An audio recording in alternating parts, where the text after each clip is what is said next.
Welcome to The Audit, hosted by IT Audit Labs. I'm your producer, Joshua Schmidt. We have Nick Mellum and Eric Brown, and today we're joined by Mick Leach from Abnormal. How you doing, Mick? I'm well, thanks. Good to be here, guys. Thanks for having me. Absolutely. Thanks for joining us today. We're going to jump right into it with an icebreaker question to get to know you a little bit better. What was your favorite band? Were you like a hair metal guy in the 80s, 90s? Were you a grunger? Were you a hip hop guy? What was your favorite music? Oh, man. So this is so embarrassing. So I was a bit of a prep in school. And so preppy kid was in the band, played the trumpet. So not the coolest aspect of my life. I did go get shot at instead to make things later. Even it out. Yeah. Yeah. To kind of, balance that out some. But yeah, I'd probably DJ Jazzy Jeff and the Fresh Prince. I was a big fan, right? I was a big kind of rap guy, or at least I fancied myself one. That was the closest I could possibly get to being cool. Love it. Yeah. How about you, Nick? I gravitated like the rock and country. I like both, but I would have to say back when I was younger, I think I'm still relatively young, but I'd have to say Metallica. I had the full door poster of all the members on my door when I lived with my folks a long time ago. So I'd have to go with Metallica. Eric, I'm dying to hear yours. I know it can go any direction. Yeah, I was all over the place. In high school, I'd probably say rap, like Public Enemy was probably the go-to, but I had some pretty eclectic tastes. Like right away in college, I kind of switched to older, like 60s R&B music, like Sam Cooke. Now I listen to a lot of jazz and just kind of chill on Sundays. That's one of my favorite things, is just relaxing on Sunday morning with the record player with some good jazz music. I didn't know you were a vinyl guy. I'm going to have to trade some vinyl, so we'll do it. I want to get in on that trading. Yeah. Mine was Smashing Pumpkins. I was a big Smashing Pumpkins fan. Yeah. Still am, although I haven't put out anything that I've been really excited about in quite some time. But I grew up with 1979 was one of my favorites. That's right. Yeah, it's still one of my favorites. But yeah. Well, now that we get to know each other all a little bit better, we'd love to hear more about you, Mick, and kind of your background with Abnormal, how you got into. You're doing some public speaking now, I know, and are you doing virtual CISO work, or are you doing some sort of CISO work as well? No, just so as a Field CISO, I go out and speak a lot. So as you mentioned, right, lots of webinars, lots of presentations, industry stuff. Just a lot of sharing thoughts and opinions, that kind of thing, in the security space, leveraging 20 plus years in IT and security to share thoughts and opinions on where things are today and where they're going. Great. And what kind of piqued your interest in that and got you into the cybersecurity world? Yeah, so I took a sort of eclectic, scenic route into not only IT but cybersecurity in particular. Out of high school, I joined the military. I was in the United States Army for nearly 9 years, and got out and was able to parlay that, all of that exciting stuff into a job in IT. How that happened, I have absolutely no idea. But started doing IT things for a little while, and then an opportunity came to join the security operations team that was starting up. And so this was at a Fortune 100 insurance company. Once I got into that and did a couple of SANS courses, I realized this is what I was built for, right? It combined my love and my excitement for like protecting others from the military with this sort of digital aspect that I enjoyed. I was also a nerd, a geek, and loved building and tearing apart computers. And so there was this beautiful convergence of being able to both defend and remain technical at the same time. And so I did that for a while, and then got an opportunity to start building and leading security operations teams at Fortune 500 companies. And then after doing that and protecting other companies for a good while, I realized I wanted to make a broader impact, right? I wanted to try and move the needle on the industry, make them, yes, it sounds, idealistic, yes, and silly, but I wanted to try and make the world a safer place. And so I knew there's a couple ways you can do that in our industry, right? You can join the government and try and do things that way. The thing is, it doesn't pay very well, and I've got a big family. So I realized I'm going to probably need to stay in the private sector of, as it were. And so I knew that the other side of that is probably joining a vendor or a service provider. And so I had a short list of folks that I really respected, companies that I'd worked with over the years, where not only was the tech super cool and worked, but the people were really neat, and I loved what they were doing. CrowdStrike was in that list, Imperva. There's a handful of companies just doing some really neat things. Palo Alto Networks. And one of them was at the top, and it was a company called Abnormal Security. It was an interesting company. I bought and used their solution for about a year and a half, and it was awesome. It changed the way that email security was being done. And I thought, man, if they would ever have a role doing what it is I do, man, I would love to join that company. And lo and behold, a role popped up on their website. I applied.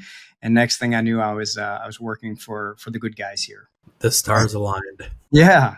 I think Nick can relate to your career trajectory there. Yeah, I was already thinking it. Yeah, I had took the scenic route, as you put it. Was in the Marine Corps, not quite 9 years, but I did 4 and got out. But I think when I was in, I would always, when I was deployed or if we were doing field operations, I'd come back all sweaty and dirty, and I'd see the IT guys in there. I was like, well, these guys they got some AC, water. I mean, so I get your connection. Dude, I was so jealous of those guys sitting in that Connex or whatever, that air conditioned Connex. I'm over here, chewing on dust. You're over in Afghanistan with some moon dust, and you go back to the CLC for a debrief, and they're all just, they're doing good work, but they're certainly nice and cool and well hydrated. I love it. Well, yeah, so I joined Abnormal as the head of security operations initially and building out that program. And after about, almost 2 years of doing that, or I guess it was a little over 2 years, they said, Mick, we'd love for you to do a little bit more of the public speaking stuff. And I was like, guys, you're killing me. I'm barely getting my OKRs met now because I'm, at the time I'd travel and I'd speak, and then I'd go back to my hotel room and I'd work for another 6 to 10 hours in the hotel room trying to get all my actual daytime work done. And I was like, guys, I don't know. I don't know if I can do more speaking and still get my job done, my daily job. And they said, well, what if we backfilled you, your daytime stuff, and then you would be freed up to do more? I was like, is that an actual gig? What would that look like? What would we even call that? Tell me more. I know. I was like, I'm not opposed. I enjoy the speaking and the traveling, but what would that, what would we even call it? And they said, well, we could call it Field CISO. And that was the first time I'd ever heard the term. I had to go Google it. And I've met a few others of us, and we actually have a group now, a group of field CISOs where we kind of share, some of the challenges, some of the successes, so that we can sharpen one another. And that's been super cool too. But yeah, there for a minute, I was like, I'm not sure. So we decided to do it, started up, and it's been almost a year now in this role, and just having a blast. That's cool. We call Eric the flying CISO because Eric's a pilot and a CISO as well. So yeah. And I really do think highly of Abnormal. Have used it in a few places, and just the nature of our work. Sometimes we get dropped into some pretty hectic situations, I guess you could say. Where the company's experiencing some challenges, or maybe they need to go in a different direction. And unfortunately, most of the time, it's bad email security. And most of the time, they're using Microsoft's off-the-shelf products, which are terrible. I don't think I'm telling anybody anything they don't know, but they're just awful. Not only do they not work, the problem with Microsoft's tools is you have that false sense of security where they've wrapped this into your licensing, and then you're expecting it to work. But then when it doesn't work and you go and figure out, well, why isn't it working? It's like, oh, I didn't have this setting turned on, or this slider wasn't in the right area. And you're like, well, shoot, we just had an exposure because we thought we were protected. Time after time, I found the Microsoft stack, and they have a few different iterations of the name, from Exchange Online Protection I think now they're calling it Defender for Office 365 Plan 1 or Plan 2. I think Plan 2 has a little bit more of the synthetic testing in it, but the product's all the same. It doesn't work, and you need something else to help. One of my favorite recent examples with the Microsoft stuff was Microsoft would classify the email as either suspicious or malicious. And instead of deleting the email, they put it into the user's junk folder or deleted items. And what do the users do? Oh, a new email popped up in this folder. Yeah, it says deleted or junk, but I'm going to still go in and see what it is and then click on it and Bob's your uncle. So, and it is really tough to change that behavior in the user. Culture change, education, all of that. And it's really tough to make those changes on the Microsoft side of having it permanently delete that item. So you need a tool like an Abnormal that's going to come in and inspect that and use some intelligence around why it might be a malicious email. We see a ton of email threats across our different customers, and it seems all of the time the malicious actors are getting more and more sophisticated with domain impersonations. Saw one the other day that was impersonating the delivery service, DSL, and they were it looked really legitimate. But then when you actually go in and look at it, DHL, sorry, yeah, when you go in and actually look at it, it was a domain coming out of Turkey. But the email tools like Abnormal were catching it and categorizing it correctly. What I wanted to ask you was, as you were working at Abnormal, maybe give us a look behind the scenes as to the technology. And, we can kind of kick around the term AI, but what I think is the differentiator with Abnormal is it's looking at the email content, and even if there's no URL, even if there's no attachment, but the email itself is trying to socially engineer someone of, hey, the CEO fraud, where you're trying to get somebody to go out and buy some gift cards and then email back the codes or whatever it is. Abnormal's picking up on that. And that's really hard to do. So I just love to hear more about how you're doing that and where the industry is going as these attacks get more sophisticated. Sure. Yeah. So a couple things to kind of unpack first. I know as you were talking about, having users that love to go dumpster diving in their trash folder and go and find things. So there are two things that used to drive me crazy about email security solutions. Number one is just that the solution would either take a malicious message and move it into the trash, and then just hope that our users wouldn't go in there. But inevitably, there's always a dozen or, there's a handful of very inquisitive users who can be problematic, but they love to go dumpster diving, say, oh, let me see if there's anything in here I really wanted. Why are you in your trash? Right? It's almost like putting razor blades in the trash can of a 4-year-old's bedroom. I mean, look, someone's going to get hurt. Okay. And inevitably someone would. And then the second aspect is almost worse, is that they would still deliver the message, but add a banner that we've all become numb to, and you don't even see it any longer. But a banner that basically says, hey, this could be malicious. We're not sure, so we're going to just deliver it and let you figure it out. Marcy for marketing, who has absolutely no security training whatsoever, we're now going to leave it in her hands to decide. Even our actual $1 million technology could not figure out whether it was malicious or not. So we're going to leave it up to Marcy or, Marty or whoever for marketing. This is what used to drive me crazy. This is where we always got ourselves hurt. And so, that's what I love about Abnormal, is that it's taken a fundamentally different approach. And it starts in two ways, right? First is the architecture is just different, right? Rather than trying to do like a castle wall and the moat being on the perimeter and then letting everything come in and out of that one drawbridge gate, rather than doing that, they're using an API architecture. So it's as a SaaS solution, sits completely outside of the tech stack. Now, I remember the first time I had a POV with the co-founder of the company, Sanjay, had come and had a meeting initially with me, and then we did a POV.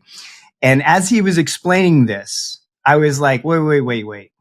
Are you telling me that it just sits on the side and evaluates kind of after the fact? I mean, this sounds horrible.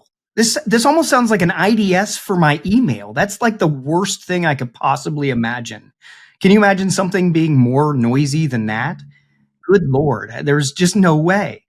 And he said, no, Mick. So just because we're using an API to see into the emails doesn't mean that we can't also remediate. We can just make an API call to move things into a hidden folder the user can't see. And I was like, oh, okay, well, that makes a little more sense. And so, we got into talking about it, but that architecture, that API architecture, it gives you so much more visibility than you could possibly get with a traditional secure email gateway. For example, right, the gateways can see north-south traffic beautifully. Everything that passes through it's got that covered. Great, thanks. But what about all that east-west, internal to internal traffic? At most companies, that's like 70, 80% of the email traffic is just internal to internal. Imagine buying a multi-million-dollar security solution and then telling your leadership, yeah, this is great. It's really good. It can't see 70, 80% of our traffic, but the 20, 30% it can see, it's great. Really happy with it. I mean, I would get murdered in my bed at night if I told my leadership that's how this worked. So, it gives us unparalleled visibility. The integration's trivial because it's all, it's API driven. You essentially set up the credentials and you're in business. And the last aspect on that architecture side of things is the time to learn, right? If you think about a SEG, it has to wait for enough messaging to pass through its filter for it to learn. That could be months before it's fully trained, right? Using an API, you can do a look back in time. And so now I can look back, 30 days, 60 days, and force feed all of that data through my machine learning models. And now we're training in hours and days rather than, weeks or months. So that's super powerful. On the detection logic side is what was more interesting to me, right? For years, our security tooling, everything I've bought for years has been asking what I think now is the wrong question. It was asking the question, is this bad? Well, the challenge with that is that you have to have a good definition of what bad looks like, right? So you have to define evil. And that definition is constantly changing. It also means that someone had to have gotten bit first and then define that evil for the rest of us to be protected. It's like spotting the attacker the first foray. I'm not comfortable with that. Neither are most professionals I know. So instead of asking the question, is this bad? Abnormal is taking a different approach and saying, is this good or is this normal? That's the right question, in my opinion. And the way you answer that is by baselining your environment and understanding what normal looks like, right? Because of the way that abnormal is able to plug into your environment, it can see not only all of your email traffic, which is great, but because of the way it plugs into the Microsoft 365 stack, now it can see all of your Azure AD logs. It can see your Teams notes, right? So it's getting so much more data around who your users are and how they work. And so using all of that information, you can create kind of a profile of each and every person, who they work with, how often that is, the times of days they log in, all of that. Not only that, but then you look at the message body and you learn how people write. And now I can tell when it's no longer Eric's hands on the keyboard, even though, right, the past authentication, past MFA, the login is good, but maybe this isn't actually Eric on the keyboard today. And that's what's impressive. I like the way that Abnormal calls out that suspicious activity and where it really identifies that you may have an active issue going on. That's helped us out a couple of times, where even in the demo mode of Abnormal, where you basically bring it in read-only mode, and it looks at the environment and then starts to learn kind of that process that you were talking about. But I've seen it identify issues that needed to be resolved during that time frame, and it's just kind of that proof of value right there that it's going to pay for itself. Yeah. When I took a look at it, Sanjay, he'd said it could be hooked up in under a minute, and I mean, I'll be honest, I'm a little hurt, right? I don't know what. I think we all have trust issues, which is why we get into cybersecurity in the first place. But, I've heard lots of vendors make these outrageous claims before, and I had kind of enough of it. And I was like, there's no way. There's no way that this takes under a minute. We're a Fortune 500 financial services company. Okay. I can't do anything in under a minute. I can't do anything in under a week at this company, right? It's just, there's so much to do. And so I was like, there's no way. I'll bet you lunch today that you couldn't possibly hook this up in under a minute. And he was like, all right, deal.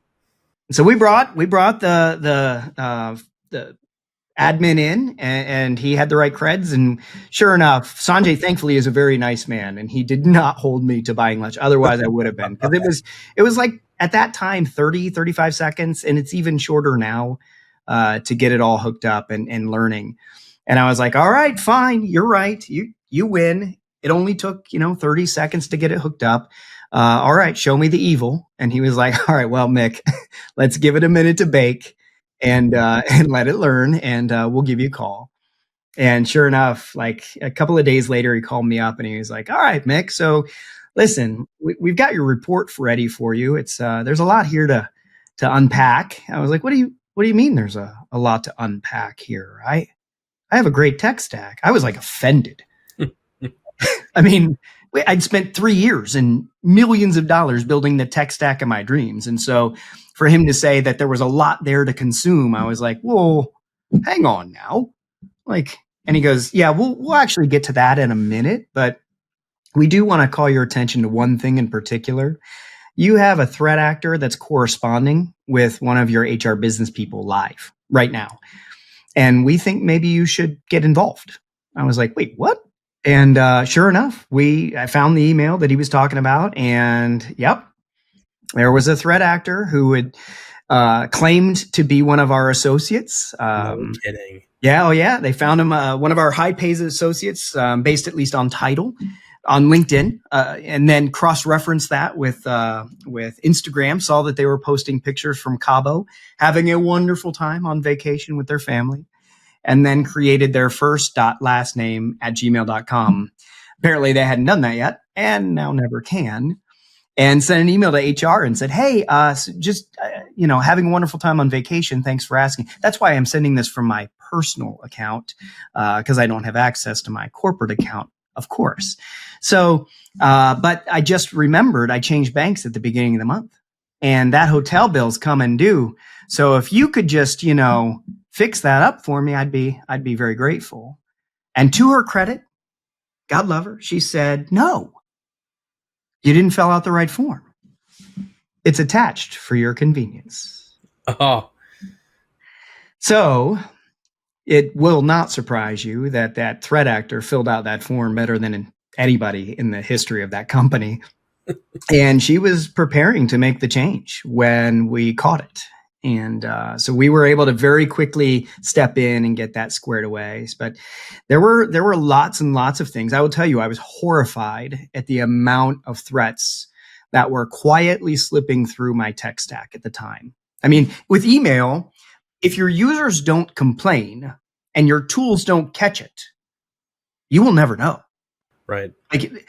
Many of my users were thankfully quietly ignoring a lot of the social engineering attempts, the phishing attempts that were coming through.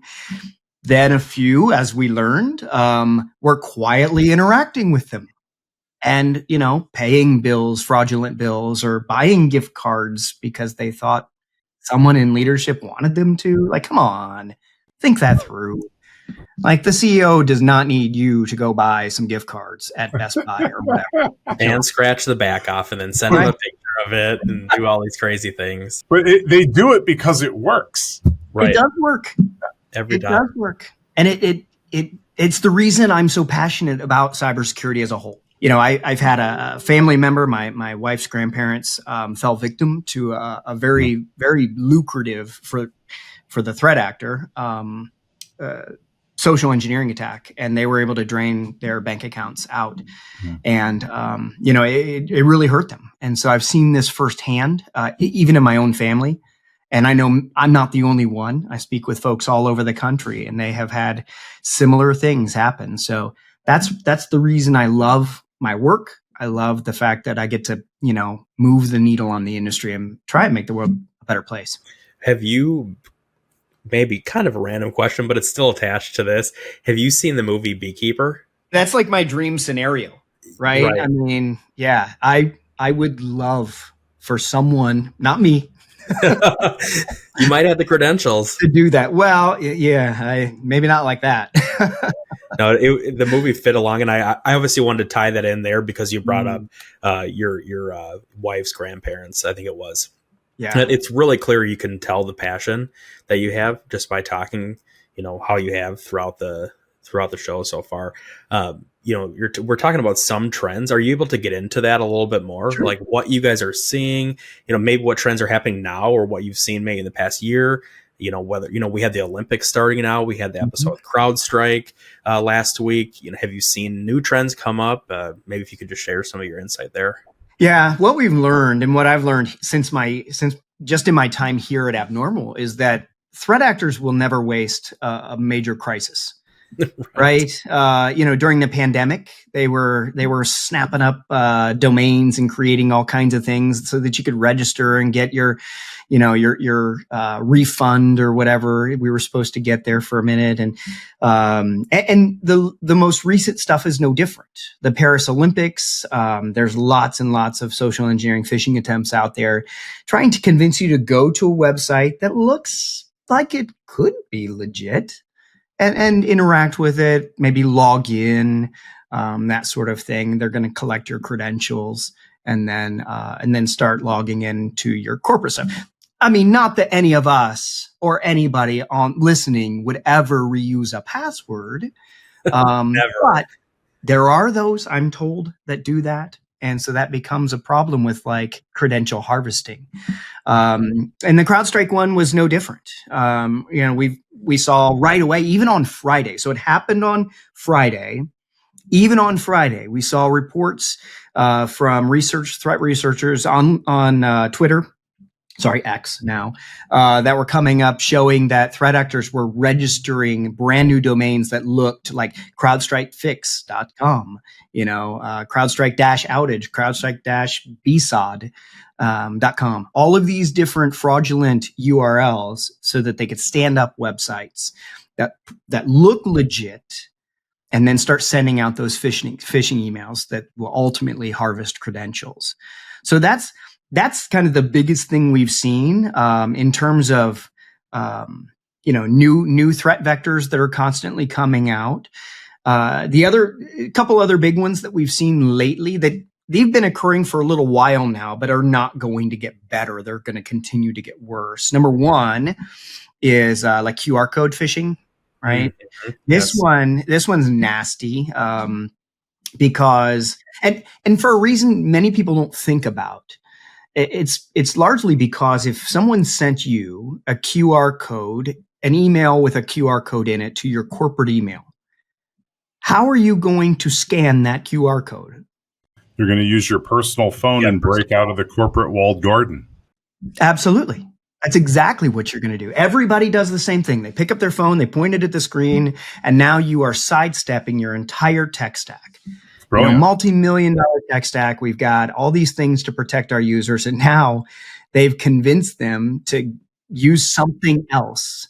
And now they're going to be logging in, using their corporate credentials, thinking they're doing the right thing.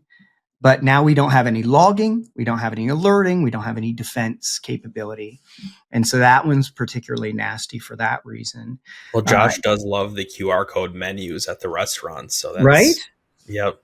Yeah. I mean, and let's be honest, it's almost like the pandemic had been training us for 3 years how to shoot grooming QR all codes. of us. Yeah, all of us, because we couldn't touch anything. It's now, everywhere you go, there's a QR code.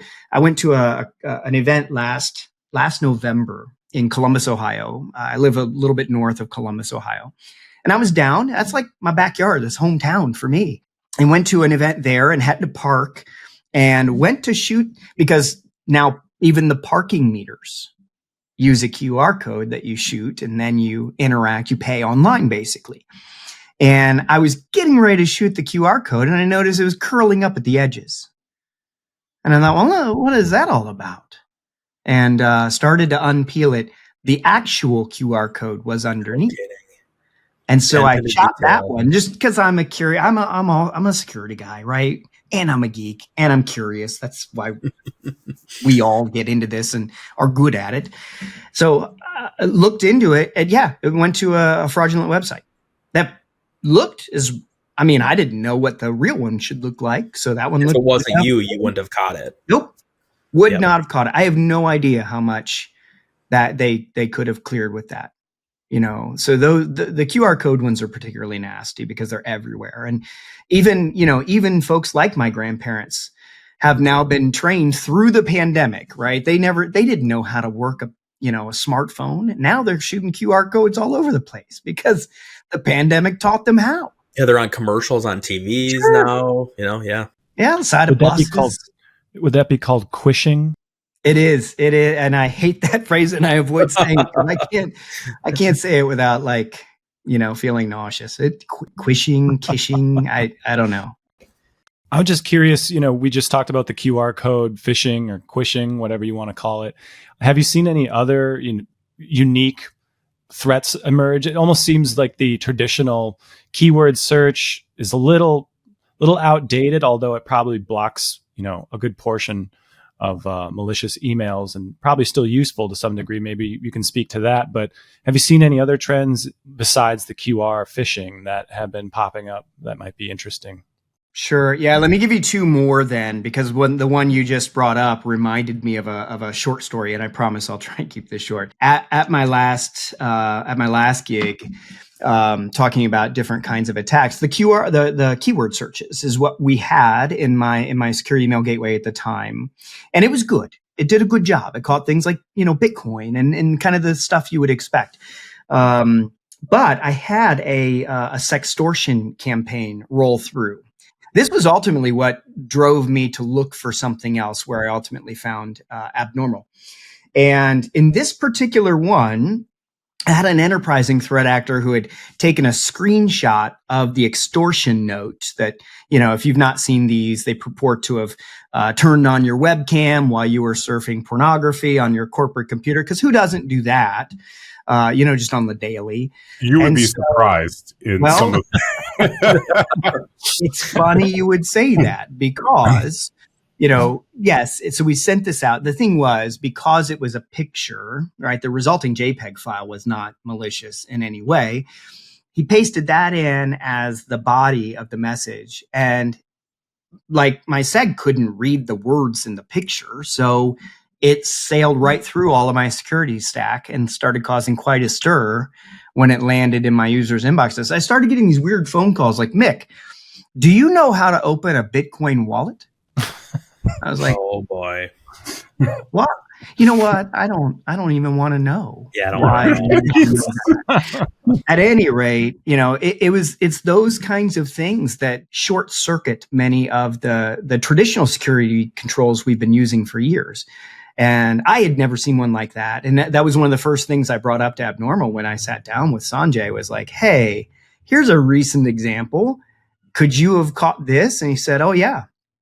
I was like, tell me more. And he said, well, we use a machine learning model called computer vision. That's it's kind of like OCR's big brother, right? Optical character recognition. It's kind of like its big brother. So it can look at the message body, regardless of whether it's text or it's an image or a QR code, for example. And so that's how they're able to identify and ultimately resolve a DNS entry for a QR code, or read the words in a picture. And I was like, well, hot dog, this is pretty darn neat. And it worked. I never saw another one again after I plugged Abnormal in. So good stuff. The second thing that I was going to tell you is really around AI, generative AI. This will not surprise any of us here on the phone, but it has absolutely lowered the bar of entry for threat actors to attack folks today. Folks that couldn't craft a coherent English sentence yesterday can now write better than my 10th grade English teacher, Mrs. Fox. And that's saying something. If you're out there, Mrs. Fox, still remember you. I'll turn it in tomorrow. I promise. But that's the kind of stuff that, we're dealing with today. And, it's not necessarily that it's more sophisticated than we would ever see with spear phishing, but the volume is such, because now instead of, it would take 20, 30, 40 minutes to craft a good, realistic, spear phishing message. Now using, generative AI, whether it's ChatGPT or Gemini, pick your favorite flavor, then you can craft these ad nauseum, right? You can automate that. You can even automate it to where it'll find victims on LinkedIn. It will automatically scrape public websites like Instagram and Facebook, whatever you're into, it can learn and then craft a very realistic looking message that you will almost undoubtedly click on because it knows what you're into. And so that's what makes it really hard, because a lot of the traditional things that not only our solutions have been looking for years, but what we've been training our users to watch for, things like clunky grammar or misspellings or a sense of urgency. They're trying to convince you to do something fast. Many cases, those aren't there. And then if you think about our tech, it's been looking for, signals or signature-based detection. It's been looking for some sort of definition of evil. So is there a known malicious URL? What about a known malicious attachment? Or what about a bad sender, right? This sender has a history of doing this. Those are the things that it's been looking for years and years that simply aren't present anymore. One of those that I recently came across with Abnormal was the newly minted domains. Like, there's zero reason why a domain registered yesterday is going to send me anything that's legitimate. But being able to categorize that and filter that out, hugely important from a security posture standpoint. Yeah, absolutely. Those are some of the key things that we take into account. And a lot of other security solutions are doing that today too, as well. There's lots of good segs on the market that are doing that. I think where Abnormal is a little bit different is it not only goes beyond just analyzing the headers, right? Is this domain stood up recently? Where did it originate from? These kinds of things. But it'll actually go further and say, have I ever received an email from this person? Right? Because they're purporting to be somebody I work with. They're trying to get me to pay an invoice. Have I ever worked with them? Have I ever received an email from them? If I have, did it always originate from Amsterdam? Because that seems unusual. Most of the vendors I work with are here in the States.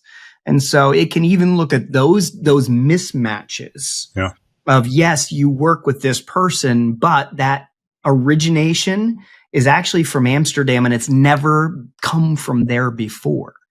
So these are the kinds of, it's more like behavioral data science and data analytics that allows Abnormal to catch things that nothing else simply can today. I've got one for Josh. Josh, what do you call a malicious link embedded in a Word document? That's wishing. I think you secretly enjoy these phishings. I I love do.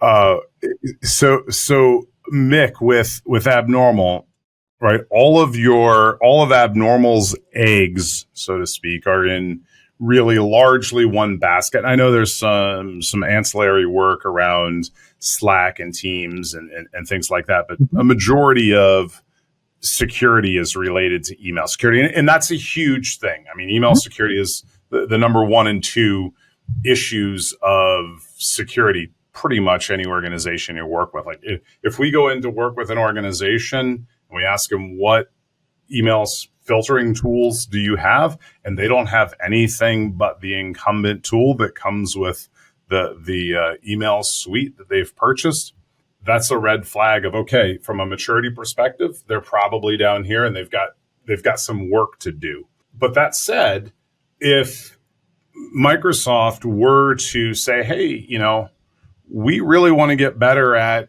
email security, coming off of this CrowdStrike debacle, they could very well say, hey, we want to get better at endpoint security. And they could make a large investment in email security and get really good at it quickly, or buy a company like an Abnormal that is already good at it and integrate that into their ecosystem. And then all of these secure email gateways or other API integration security tools would essentially, the market would disappear overnight. Do you worry about that? Or what are some of the thoughts that you have around being myopically focused on one particular domain of information security?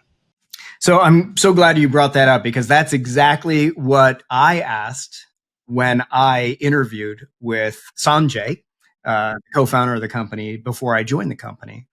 And we had a good interview, but he got to a point towards the end. He said, Mick, I want you to go ahead and ask me the hardest questions you have. And I was like, okay, I mean, are you serious? And he said, yeah. I said, all right, well, look, not to hurt feelings, but I mean, you have a great product, but it's in a niche area. Like, what's the plan? Is the plan to get bought? Is it to I mean, what are you going to do? And he said, that was the right question. And he said, let me show you the roadmap. And I said, I've seen the roadmap every quarter in my QBR for the last year and a half. I know your roadmap really well. He said, no. This is the roadmap. And he showed it to me. He said, this is the roadmap you've seen as a customer.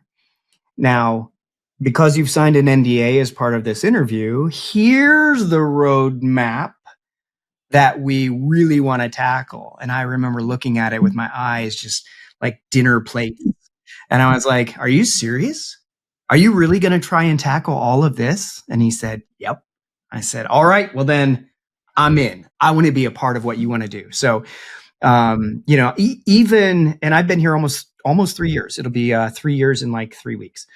So I've been here nearly 3 years. And even 3 years ago, they had a long-term plan for the areas that they really wanted to tackle. It's so much more than email. If you want to think of it that way, we're an AI company whose first foray, like our first act, was email.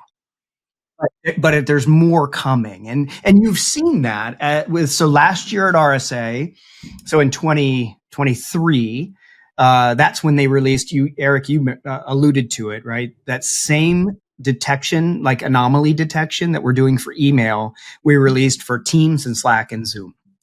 So because we saw that attackers, once they were compromising an account, they weren't even sending emails many times, at least not internally, because we've all done a good job as security professionals training our users to be very wary with email. We have not done as good a job, if I'm honest, myself included, of teaching them to bring that same rigor to things like Teams and Zoom and, Slack, chat programs. They just think, well, that's Bill. I talk to Bill every day. It may not be Bill today. So that's what's important there. But then this year at RSA, we announced some new integrations. So we're integrating with, I think it's 12 major SaaS applications, things like Workday and DocuSign, ServiceNow, Zendesk. right? A lot of these enterprise applications, Salesforce is another big one. A lot of these SaaS applications are awesome, super powerful, but because they sit outside of your tech stack, the logging doesn't always make it back into your SIM. And even if it does, we just may not have the breadth of understanding and the breadth of logging to understand anomalous activity, especially as it dots across several of these different applications, right? What happens if someone compromises a Workday account? They log in. If you're using SSO, great, that's best practice. But you could still, especially if the account has been compromised, the SSO would just note that there was a valid login, right, to this application. But now they're bouncing around in that application. They move to another application, right? And so with all these disparate things, you may not be able to link it all together to understand that there's something actually malicious happening. And so that's something that we're really tackling as we go forward. So we're calling this universal account compromise or universal account takeover protection. So it's universal ATO is what we're calling it. And so it's the same account takeover detection logic that we're applying in your Microsoft 365 stack today. We're applying that same logic into all of these different SaaS applications. So we're going to deliver that here in the next couple of months. And we're going to roll it out with 12 applications initially, SaaS apps, but we want to get to as many as 80 by the end of the year. That's great. Congratulations. Yeah, it's an exciting time to be here. It's, and these are the things that I saw 3 years ago basically on a napkin. It might as well have been, it wasn't a napkin. It was a, spreadsheet, but it might as well have been. But these were the aspirational things that I saw 3 years ago that made me desperately want to come here and be a part of what they're doing. And I think with the recent governance coming out of the EU with how they're treating enterprise chat programs like Slack and Teams, and they made Microsoft pull Teams out from a purchasing standpoint. It has to stand on its own now from a anti-competition standpoint. Hopefully the same thing will happen with point solutions like email security. And if you want Defender for Office 365 P1 or P2, it will have to stand up against the SEGs and the tools like Abnormal and be priced and compete with them directly versus the account rep just saying, oh, no, that's bundled into your E5 subscription. You already get that. It's free. I think if they do have to compete with their security products, we'll see even better products coming out of the industry because there'll be a ton more money coming in from an investment standpoint because those Office tools just can't stand up, right? It's be like if somebody was standing up their own Word program that wasn't open source. It'd be really hard to compete against Microsoft. But that's where the maturity is for Microsoft from a security tool perspective. And it's really great to see companies like Abnormal come onto the scene with this innovation coming out of left field to really help with these areas where we just see so many threats coming in on a daily basis. Mm-hmm. Yeah, absolutely. To kind of sum it up, this might be an absurdly big question, but what do you see as the biggest threat to email security today, Mick? And maybe Eric, you can chime in on this. I was going to go ahead. Wanted it. Yeah. But, and just piggyback on that, what do teams or cybersecurity professionals, what should we be doing to stay on top of emerging threats? Because there's people that we often say, if these threat actors would just put all this ingenuity into, altruistic virtue, ventures, it might actually make the world a better place. But we're constantly up against people using their creativity for nefarious reasons. So in your opinion, can you speak to that and what it's going to look like maybe 5 years down the road? Sure. Yeah. So I think that AI continues to be the biggest threat towards email in particular. I continue to see every single day as it matures, it gets better and better. And so the idea that we threat actors can now automate and send just 10x of what they ever could before with some rudimentary Python script or whatever that they might have been using in the past to create, these fraudulent emails, these phishing messages going out. That's kind of where I see the biggest problem going in the future. And so defending against AI is really hard. And that's where I think we as security professionals need to be harnessing that same power of AI. So using AI for good to defend against the use of AI for bad. So I think that's going to be more and more pivotal going forward, and not just in email, but in all of our solutions. You think about what is ML great at? It's great at consuming just a ton of data and then finding that sort of thread of truth that runs through it all. We'll leave it there. Well, thanks, Mick, for joining us today. Once again, you've been listening to The Audit presented by IT Audit Labs. I'm your producer, Joshua Schmidt. You've been joined today by Nick Mellum and Eric Brown and our guest, Mick Leach from Abnormal. You can find us on all the streaming services. We have new episodes every other Monday. Find us on Spotify, Apple Music. Please like, share, and subscribe, and tell your friends, and we hope to see you soon. You have been listening to The Audit, presented by IT Audit Labs. We are experts at assessing risk and compliance while providing administrative and technical controls to improve our clients' data security. Our threat assessments find the soft spots before the bad guys do, identifying likelihood and impact, while our security control assessments rank the level of maturity relative to the size of your organization. Thanks to our devoted listeners and followers, as well as our producer, Joshua J. Schmidt, and our audio-video editor, Cameron Hill. You can stay up to date on the latest cybersecurity topics by giving us a like and a follow on our socials and subscribing to this podcast on Apple, Spotify, or wherever you source your security content.